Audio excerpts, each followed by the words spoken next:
mean, Bowers Game Corner? Hey there, YouTube. I'm back again today for another How to Play video. And today I'm going to teach you how to play NeighborHoodies. This is for 2 to 4 players, ages 5 plus, take about 10 to 15 minutes to play.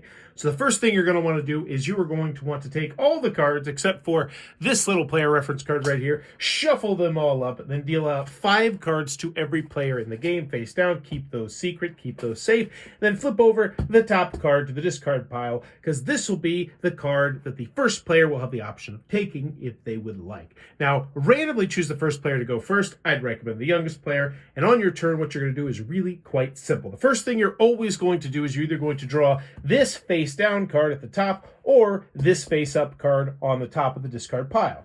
Now, looking in my hand, I don't have a 3, so that'd be a great card to draw. I will draw that card into my hand. Now I'm going to do the second thing that you have to do on your turn, which is one of 3 actions. First, if you can't or you don't want to play anything down, you can discard a card to the top of the discard pile, and your turn will immediately be over. Secondly, you can play one of the 2 action cards, which we'll talk about in a second, or what you'll do a lot of the time is you can play down 1 card into your row of hopefully 7. Because once you get 7 animals in front of you, numbered 1 through 7, and they meet special criteria, you have won the game. So let's talk about the special criteria, because there's only 2 things.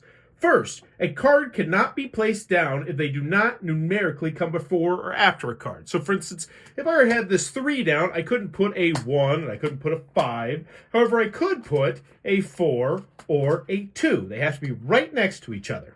And the first card you play down could be whatever number you want. So I'd recommend a card towards the middle of 7 if you have one. Next, you cannot put an animal next to the same animal. So let's pretend that this 1 was actually a 2. We couldn't do this because there would be an elephant next to an elephant, and that is not allowed.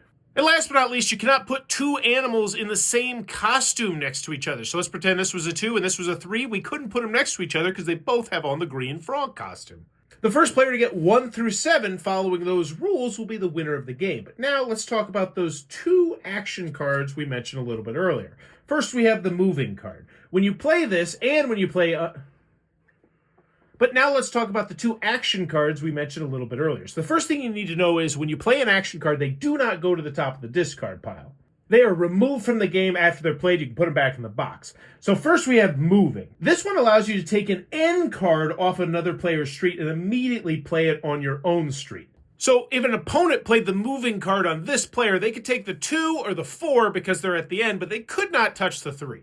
It also says in the rules to make sure to pick a card you can play right away. So I don't believe you could just use this as an attack card if you don't need the card. You have to actually be able to steal it and place it into your neighborhood. And then the other action card is called unpacking. You go through the discard pile and pick a card and then immediately play it down. So on your turn, draw a card and then play a card or discard a card, and then play passes to the left until one player has 1 through 7 with no matching animals next to each other and no matching hoodies next to each other, at which point that player will be the winner of NeighborHoodies, and that's how you're going to play the game. If this looks like it might be your cup of tea, be sure to check out the Amazon link. Go have some fun, and thanks for your time, YouTube. This video is brought to you by all of my amazing Patreon supporters, and I would love it if you would join their ranks and have your name immortalized in the end of many of my videos for the end of time. But consider for only $1 a month, and as always, thanks for stopping by.